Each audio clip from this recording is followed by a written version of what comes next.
their parents as a sharecropper and a maid. And while they would never find their own educational justice, they were determined to make sure their children and the generations to come did receive an equal opportunity to a good education. So after World War II, in the early 1950s, right after my great-grandfather came home from the war, they moved their 3 children, later to be 11, from a small town in East Texas to Seattle, Washington. Let's fast forward to the 1970s. Seattle School District was in the midst of a decade-long busing experiment in the effort to desegregate schools. At the time, my mother was a 3rd grader at Van Asselt Elementary. As a part of an SPS busing mandate to integrate schools, my mother was transported to school in West Seattle, Arbor Heights. She vividly remembers becoming ill at school and her grandmother, who was raising her, being unable to come to the school because she didn't even know where it was located. My mom was forced to stay at school that day, and the bus brought her back home. My mom also recalls the depth of racial tension. She was verbally and even physically mistreated by her new classmates and by the staff as well. See, the Jim Crow South had robbed my grandparents of their own educational justice, and they refused to let fear and hate rob their children and grandchildren too. It was only after the following incident that my great-grandparents acted swiftly to put an end to her exposure to the broken system. Multiple lockers at her school were broken into. Things were stolen from each of them. In response, school staff lined up certain students, the students of color, who had their backpacks and pockets searched in front of their white peers. These students were humiliated and criminalized publicly. As it turns out, it was 2 white students who actually orchestrated the break-ins. See, Seattle Public Schools has underserved and experimented on generations of my family. I too came through Seattle Public Schools. My younger years in SPS were difficult for me, and I was constantly suspended, and at one point expelled. My mom and my great-grandfather were activists, and made sure that I learned the history that was not printed in my textbooks. The history of our people. The more I learned at home, the louder I spoke up in school. When I felt that I was not being treated fairly, I used these advocacy skills. As a result, I was forcibly alienated from my peers, and in some cases, fully excluded from the classroom. After being expelled, I spent several years in a neighboring school district. Returning to SPS as a sophomore at Cleveland High School, strong educators at Cleveland High School were able to begin shifting my mindset. Because when everyone thinks you're a problem, you start to believe you're a problem. And you show up that way. Most of the shift occurred as a result of one of my favorite teachers, Catherine Brown. She immediately identified me as a leader, rather than a problem. Her efforts transformed me.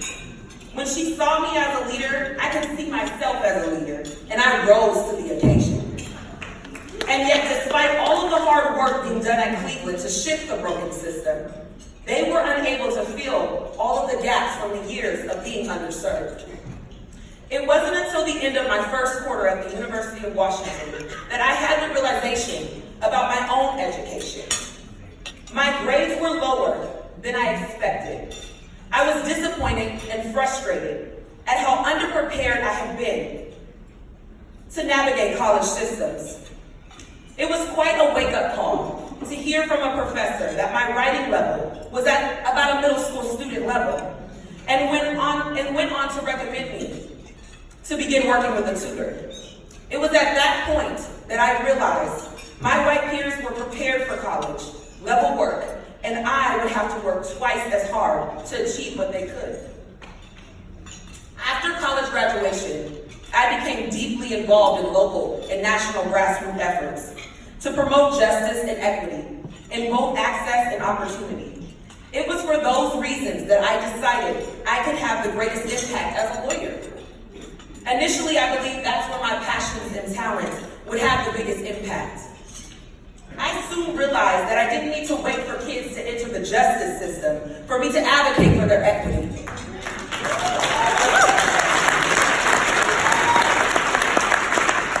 If I was able to meet them in the first system they entered, the education system, I could make an impact sooner. I was inspired. It felt urgent to be available to children. I decided I would become an educator.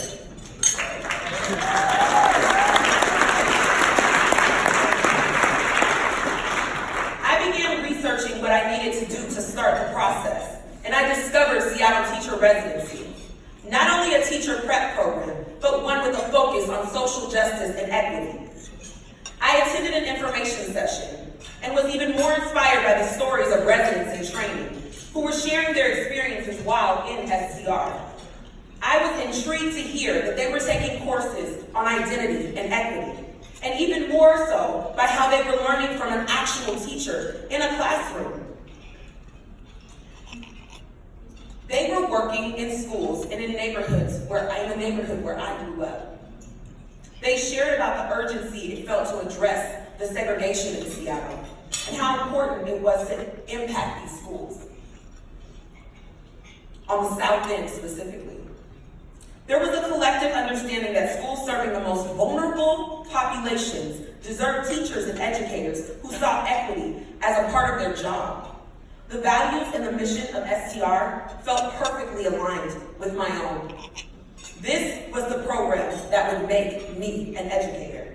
I was motivated. I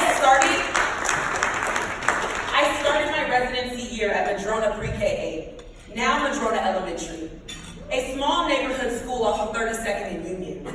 The school has a unique and special history. The building was in a neighborhood redlined in the 1950s and 60s by banks, and was one of the only few neighborhoods that blacks could buy homes in. The school building was also a space shared by the Black Panthers for meetings, their breakfast program, and their free clinic. In 2013, when I showed up there, gentrification was changing the demographics of the school, and the academic disparity between students was widening at an alarming rate. The racial tension was so thick, you could slice it with a knife and serve it. In hindsight, it was one of the only places I could have learned all that I did about teaching in one single school year. As a resident, I had so many powerful experiences that shaped who I am as an educator today. I worked along inspiring teachers, many of whom had the same passion as me, and were committed to social justice. I had the opportunity to develop a classroom alongside an experienced teacher. Nothing could have better prepared me for being a teacher than being with a teacher every day for an entire year. I was able to learn from students and families and other teachers. As a hands-on learner myself, I needed to see what it looked like to build strong relationships with students and families to understand what was possible. I was matched with my mentor teacher, Lisa Eldridge. Lisa Eldridge is a warrior.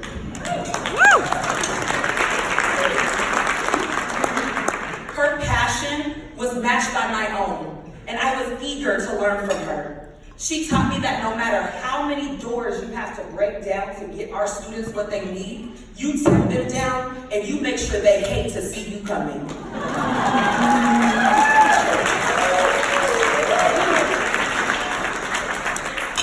I love her for that. And I am forever grateful for her ability to teach me how to be resilient in the public education system. Lisa knew that it was essential to meet the entire needs of each child to ensure their success. Lisa spent every single second of every single day, many nights and weekends, devoted to her students and families. She knew what an honor it is to serve students and families, and took that responsibility seriously. Lisa demonstrated consistency and integrity in her work every day. And I wanted to be an educator like Lisa, so I became one. After graduating STR, I was hired by Madrona to teach second grade and work with Lisa as my grade level teaching partner. My first year on my own as a solo classroom teacher, I had a student that I'm going to call Corey. Corey was a second grader. He was brilliant. He was mature beyond his years. And as I got to know him, I also got to know his family. His mom worked hard. As a member of Seattle's working poor, she had 2 jobs to support herself and her 2 children. Corey was frequently the first kid at school and the last kid to leave. He spent more time at school than anywhere else. For a while, his grandmother was helping out by picking him up after school. He would light up when he seen her face. When Corey's grandmother lost her housing and was forced out of the city into South King County, her disability check alone wasn't going to allow her to come into the city each day to make sure she picked him up. His attendance started to suffer. Corey was also in an unstable housing situation. His basic needs were often unmet. His dad was incarcerated, and his mom was still overcoming her own struggles with addiction while working all the time. All of these things made an imprint on Corey. He was very protective of the people he loved, his friends, the things he had in his personal space. Corey remained hyper-vigilant, even when playing at recess, because he already had internalized as a 7-year-old that the only person he could really rely on was himself. And yet he was still a kid who wanted to impress his friends. When he bragged to his classmates that he had a gun at home, they didn't believe him.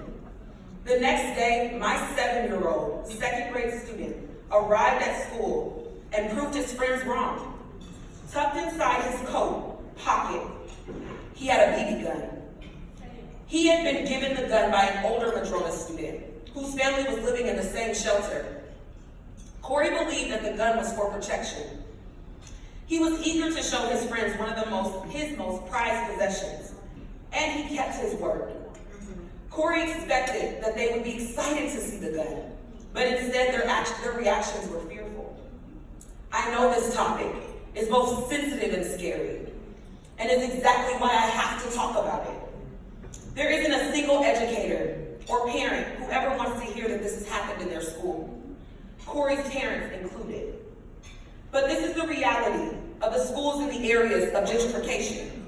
The black and brown kids that always called this neighborhood home were finding themselves living next to and learning next to children of privilege, and have found themselves compared to those standards. If I look through the lens of privilege, I can absolutely understand how a parent would be terrified of this story. And yet I look through the lens of trauma, and I can see Corey, a young boy who had been sheltered, hopping with his family, who took all of his belongings to school every day in his backpack so they wouldn't be stolen at the shelter, who was forced to leave behind things, when trinkets and special things of his childhood when there wasn't enough space. Everything that Corey had was precious because he didn't know how long it would be before he had to leave it behind. This is the work STR prepared residents for. I can see both sides.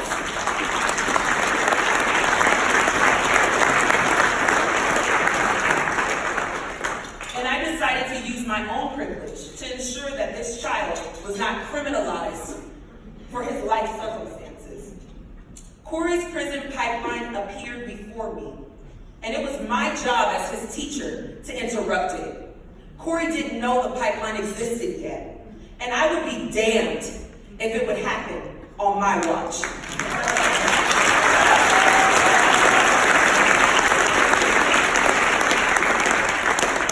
Because STR prepared me to identify social injustice in the education system, I was compelled to intervene on his behalf. I am happy to report that Corey was not removed from school that day or that year, and he has successfully transitioned into middle school.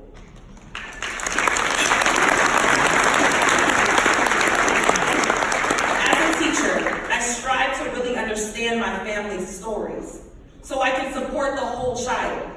To do this well requires working with all staff in the building and ensuring student success. My mentor teacher made sure that I connected to support staff in the building, and this is how I met Miss Rachel Madden. At the time, she was Madrona's student and family advocate. Miss Rachel goes to war for our students every day. Yes! I have watched this woman guard the school, ready to de-escalate a parent who had made threats of violence during a parent engagement event. I have watched my students' parents lean on her for their own mental health support because they trusted her. I have watched Miss Rachel buy sensory toys, gift cards for families, allowing them to eat over holiday breaks, and see that basic necessities were accessible. I have watched Miss Rachel go to war for our most vulnerable students and make sure they have exactly what they need to be successful at school. Now, I have followed Miss Rachel around this district because wherever she is working, I want to be there. Miss Rachel is now a mental health counselor at South Shore Pre-K 8.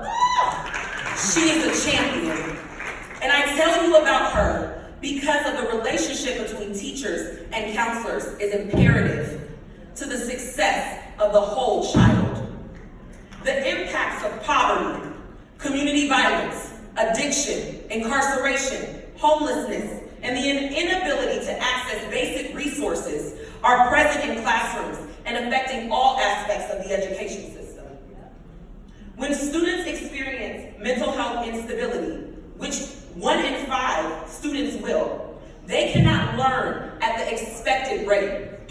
School becomes stressful, as students are constantly trying to catch up and can easily become disengaged. Miss Rachel's advocacy for our underserved in these schools and her fight for the understanding of how trauma and mental health impact students is revolutionary. SCR not only made these connections for me, but supported me through making important professional connections that I'm still utilizing 6 years later. It was Miss Rachel who connected me to South Shore Principal, Justin Hendrickson. We like to call him Mr. H. He has worked tirelessly to make sure that students at South Shore and have a staff that reflect their racial diversity. This has included many SCR alum, including myself. It is powerful to be able to work in a building with other teachers that have been prepared to teach in the same way. In fact, SCR alum are rooted in Southeast Seattle schools and have created a priceless network for collaboration and support. When I learned that a colleague has been through SCR, I feel instantly connected to them. I know that I am meeting a quality educator without ever stepping foot in their classroom. SCR graduates and prepares confident, humble, and teachers that understand the urgency of the work. Mr. H knows how important it is for our students to have strong educators, and I must say South Shore has some of the best.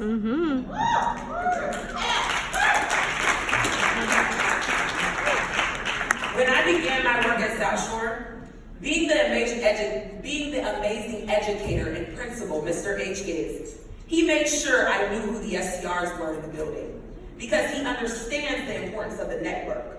I was already familiar with many of the names he shared and was even more excited to join the team.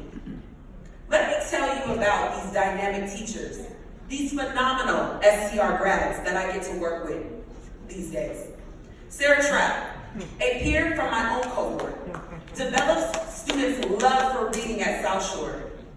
She has a well-known library that is able to make students more excited about reading than I can even explain. Darren Woods. Yes. This year, I have the privilege of working alongside him in my own grade level team. And although Mr. Woods is currently a 5th grade teacher, he is dedicated to South Shore community. Long before SCR. He literally knows all the students and all the families. Students from all over the building, kindergarten all the way to 8th grade, can be seen visiting him in our 5th grade pod because they know that he will always make time for them. He's in this room right now too, so let's clap.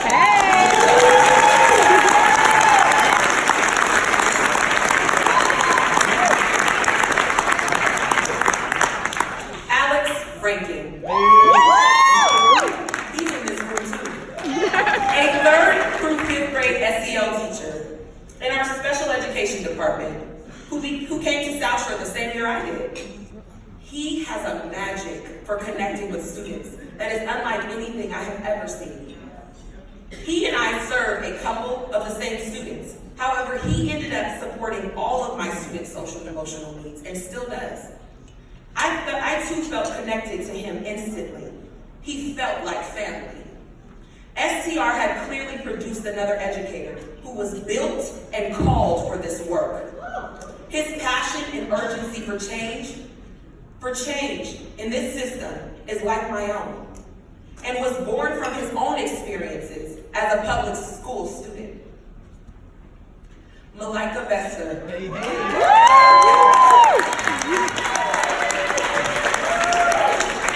She's in this room too.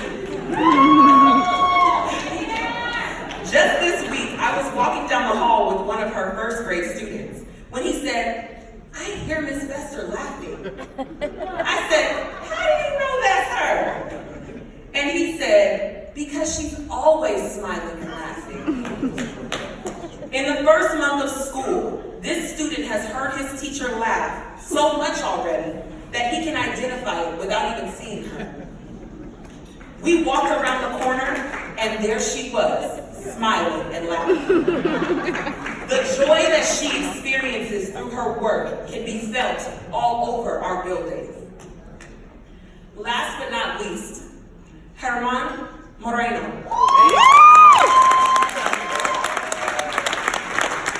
Joined South Shore staff this year. We heard about the huge impact that he had made at his previous school, and we're thrilled that he decided to come join us. His classroom is a sanctuary where students can feel safe and excited about learning. He too seemingly built relationships overnight with students and provides an opportunity for them to develop the love of learning. My South Shore family extends even wider than this. And to serve a school a block away from where I grew up is exactly what STR positioned me to do, and I am forever grateful. Children, they are our most precious commodity. They are special and vulnerable. They are resilient and curious about the world. Becoming a teacher requires acknowledging and accepting the massive responsibility of shaping and protecting these precious commodities. STR alum, like the few I mentioned a moment ago, and myself, were emotionally and spiritually prepared for this work through life experiences and the intensity of this program. I can't imagine doing this work without this level of preparation that STR provided me. That is not to say that this work isn't exhausting and some days overwhelming. It can some days even feel impossible. At South Shore, our community is closely connected to many of the things happening in this city. Most of the things that you probably only see on TV.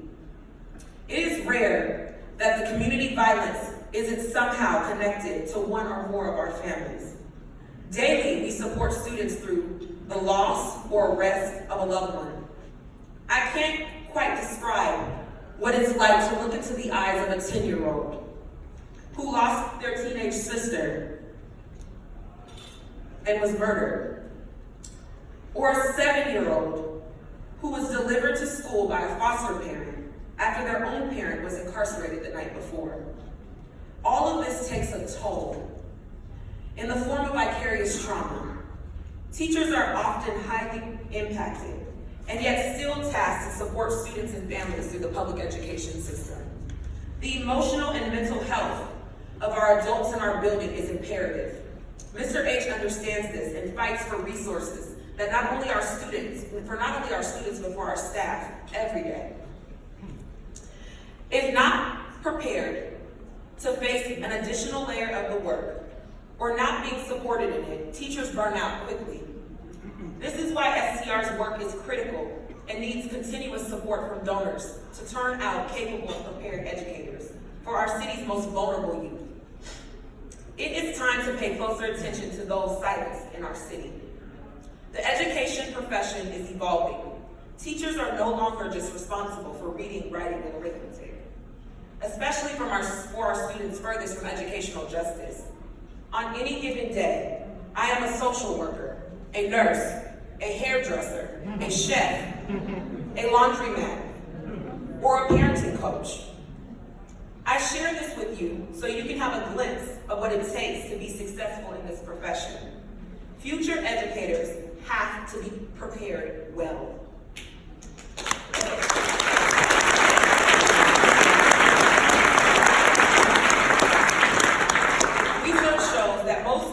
Research shows that in most cases, elementary students who leave 5th grade underprepared and not academically ready to go to middle school quickly become what we call our at-risk youth.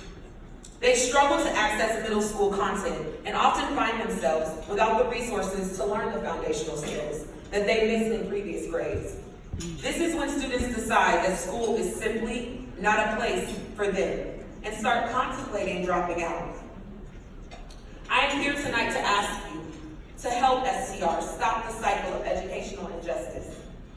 You have heard how this has contributed to intergenerational poverty and underachievement in my own family, and how SCR gave me the tools to not only transform my own experience, but those of every single student that enters my classroom. Now is the time. The narrative is already changing, and I can say that I am proud to be a Seattle public school teacher.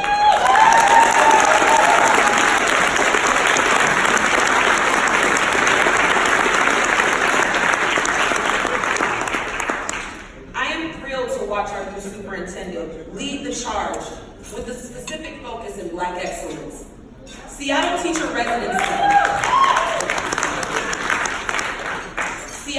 Residency must continue growing and reaching more educators who provide educational justice to every single student. To do that, we need your help. Generous donors have funded this program since its beginning and are just as important as each SCR alum standing before our students each day. Without you, we cannot do what we do, and the students may not receive what they deserve. Please continue to give generously to SCR, allowing the program to grow and expand in ways that will further revolutionize the public education system. Our future depends on it. Thank you.